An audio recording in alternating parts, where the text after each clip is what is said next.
En deuxième année, la place de la partition va apparaître.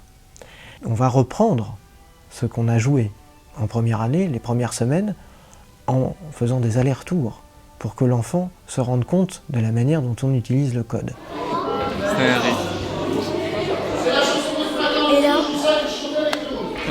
Les autres notes sont bonnes.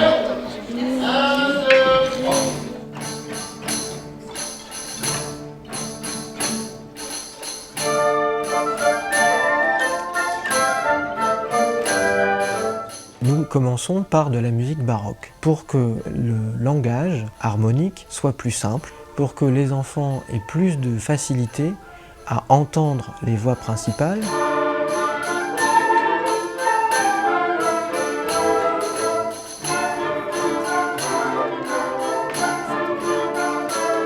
Les arrangements déjà de la deuxième année vont permettre de mettre en place l'apprentissage de tous les codes.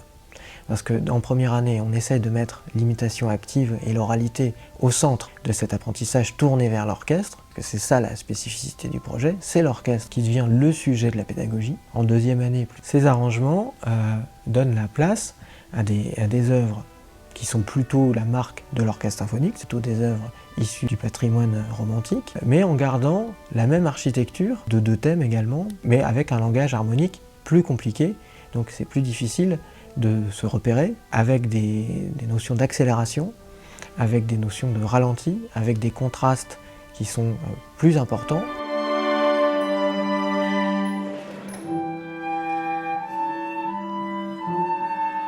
On va utiliser aussi la musique du monde, qui est une musique de tradition orale, mais on va l'écrire, parce qu'elle est facilement mémorisable, elle nous permet aussi de mettre en perspective la musique classique d'une autre façon.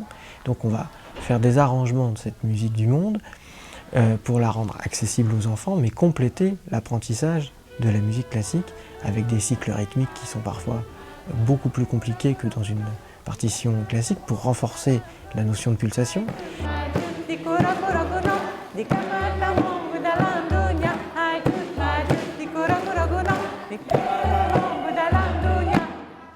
En fait, le terme saman, ça correspond à une danse qui est d'une région très spécifique à Aceh. Et en 2011, l'UNESCO a classé les danses saman au patrimoine immatériel de l'humanité. Maintenant, les danses d'Aceh, elles sont diffusées dans toute l'Indonésie, même à l'étranger, en Europe, aux États-Unis. Et c'est devenu une discipline. Je sais qu'à Jakarta, par exemple, pratiquement toutes les écoles ont leur groupe de tari saman.